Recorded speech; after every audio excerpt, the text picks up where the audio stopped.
Okay, so we're live here, and this week, the next 2 weeks. Holy crap! There's a phrase buddy of mine used to always say in college. Hey Scott, if you got some gel, use it. I could use some right now, and maybe a shave.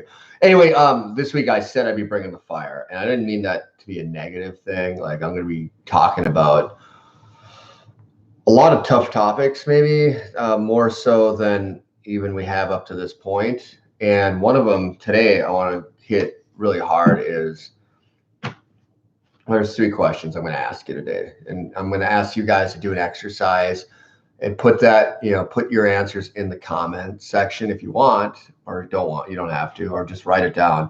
But just remember, tell your friends. I always forget to say this, but subscribe if you want to get the updates. There's like a little bell thing that you can hit that'll tell you when I do a new video.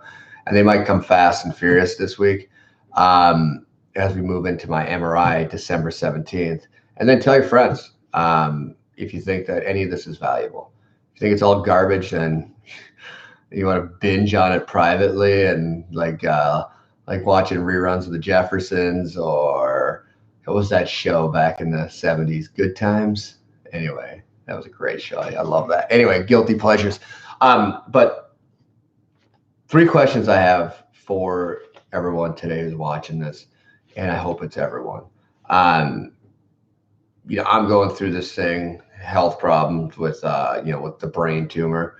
And you think about yourself in terms of, okay, this is happening to me. But the reality is it's happening to everybody around you. It's happening to your, if you're married, your spouse, you have kids, your children, your parents, if they're alive, your friends, your coworkers, perhaps, your siblings.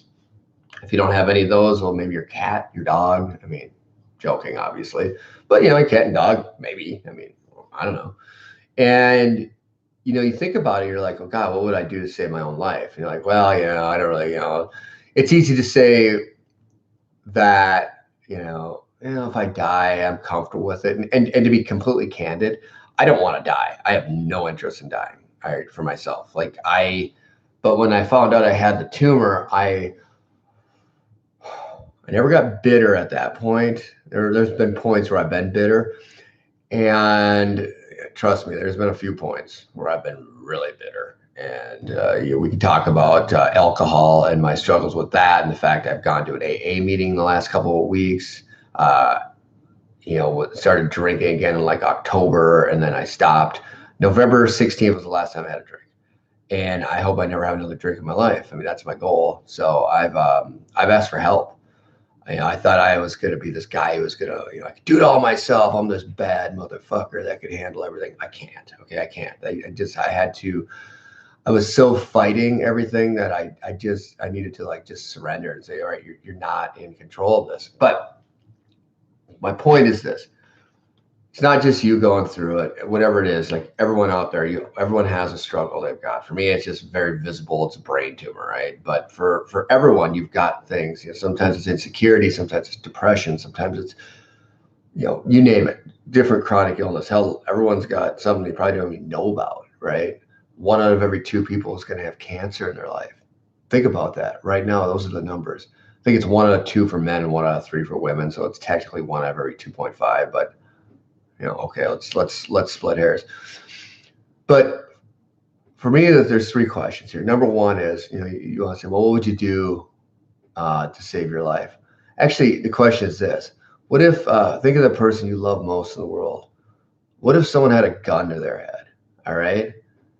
What would you not do to save their life? Is there anything you wouldn't do to save their life? The person you love most in the world, I hope yourself is on that list somewhere, but not you, not yourself. But for me, it's my wife and kids. If someone had a gun to their head in my living room right now, the question I would ask is there anything I would not do to save their life? And that's kind of, when I think about myself, if I'm not here for them, like they lose huge. I'm just dead. But if I'm not here, and you cannot be there for people, even if you're physically there, if you're not present mentally. So keep that in mind. You could be checked out mentally, and You don't have to be dead. You could be dead inside. All right. So there was a thing I did this year called Warrior Week. Wake Up Warrior. Google it. Garrett J. White's the guy who founded it. And I was an emotionally constipated, lecherous, useless piece of shit human being. And I went to Warrior Week and it helped me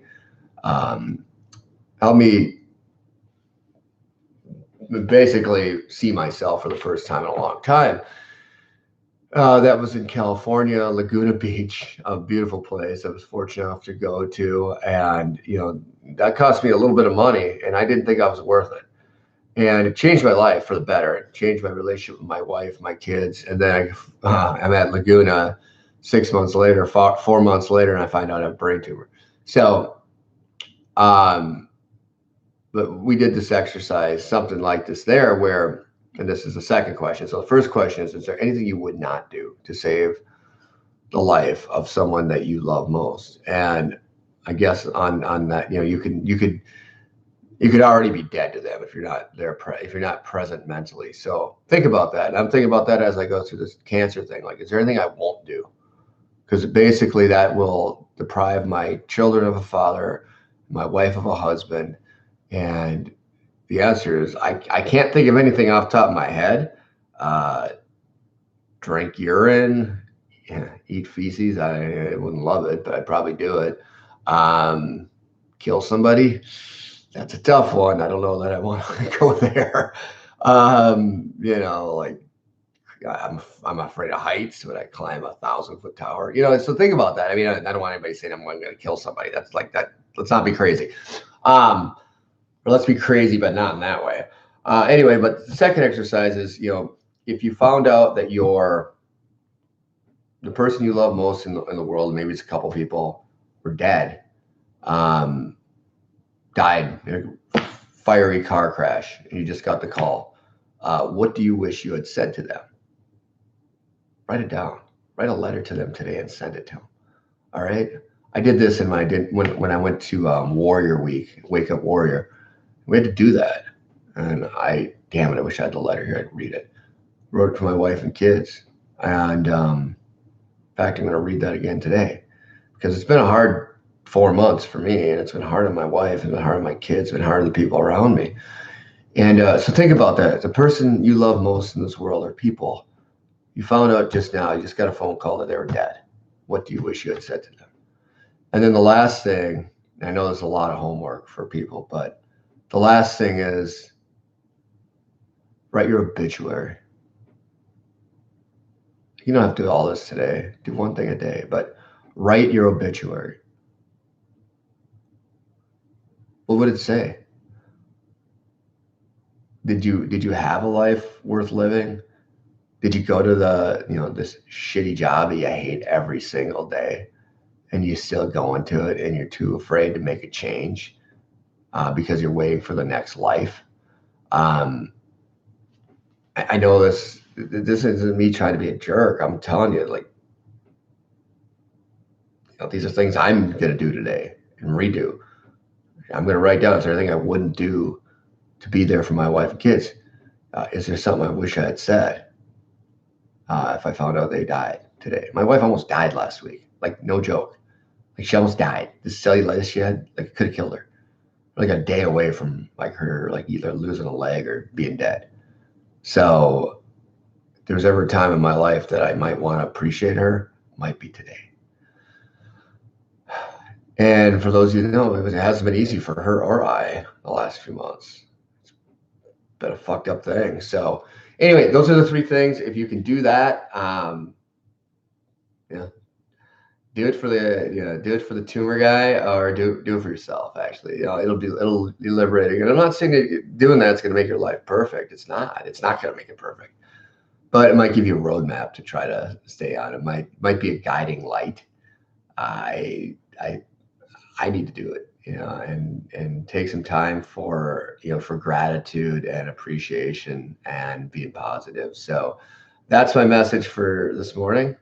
I appreciate everyone tuning in. If you think any of this is valuable, tell your friends.